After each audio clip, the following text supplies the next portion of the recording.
এখন একটু ধুয়ে দিলাম, এখন তুলি এবার কেটে দিব। তবে কেটে নিতে হয়।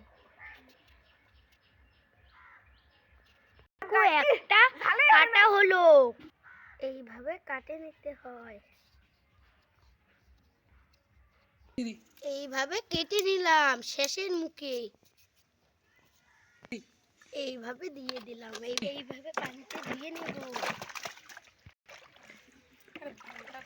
এইভাবে তুলে নিচ্ছি। ধোয়া হয়ে গেল, এইভাবে কুটবো। এইভাবে কেটে নিতে হয়,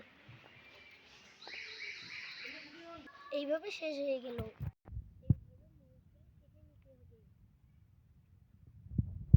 মরিচ কাটা শেষ হয়ে গেল, লবণ দিয়ে দিলাম।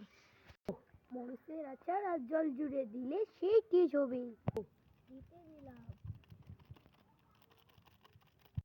সব ধোয়া হয়ে গেল। মরিচের আচার দিয়ে দিলাম, সব আচার শেষ হয়ে গেল। এইভাবে মিক্স করে নিতে হবে। ওইবারে মিক্সার করা হয়ে গেলে সবাইকে দিয়ে দেব। এইবার একে দিয়ে দিলাম।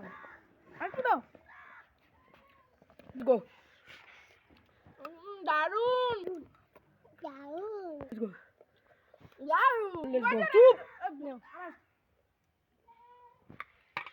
দারুন।